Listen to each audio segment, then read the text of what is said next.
Everybody is gifted with a unique gift. ప్రతి ఒక్కరికి ఒక ప్రత్యేకమైన వరం ఇస్తాడు దేవుడు. ఎందుకంటే ఒకరికొకరు మ్యాచ్. నీకు ఎప్పుడైనా నువ్వేమన్నా నేను కొంచెం తక్కువ అని అనుకుంటున్నావు అనుకో, నీ చుట్టుపక్కల రోడ్డు మీదకి వెళ్ళి చూసుకో, అలాంటి మొహం ఎవరికైనా ఉందా? నీ బంధువుల్లో కానీ ఎక్కడికైనా ఎప్పుడైనా మీలాంటి వాళ్ళు కనపడ్డారా సేమ్ నీలాగే? ట్విన్స్ తప్ప.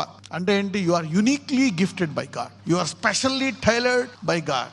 నాకు ఇక్కడ మచ్చ ఉందో తీపిచ్చేసుకోవాలనుకోక, ఆ మచ్చకి ఏదో ఫేవర్ ఉంటుంది నీకు. పూరా నీకు ఒక ఫేవర్, ప్రతిదాన్ని కంపెన్సేట్ చేస్తాడు ఆయన. Everything will be compensated. ఏదైనా నీలో ఒకటి లేదు అనుకుంటున్నావా? If you are not married, don't have kids, అందరిలాగా ఆరోగ్యం లేదా నీకు, అందరిలాగా యూ డోంట్ హ్యావ్ ఎనీథింగ్, నీకు ఇతరులతో కంపేర్ చేసుకొని ఒకవేళ ఏదన్నా లేదు అని అనుకుంటే దానికి ఏదో ఒక మహిమ ఉంటుంది నీకు.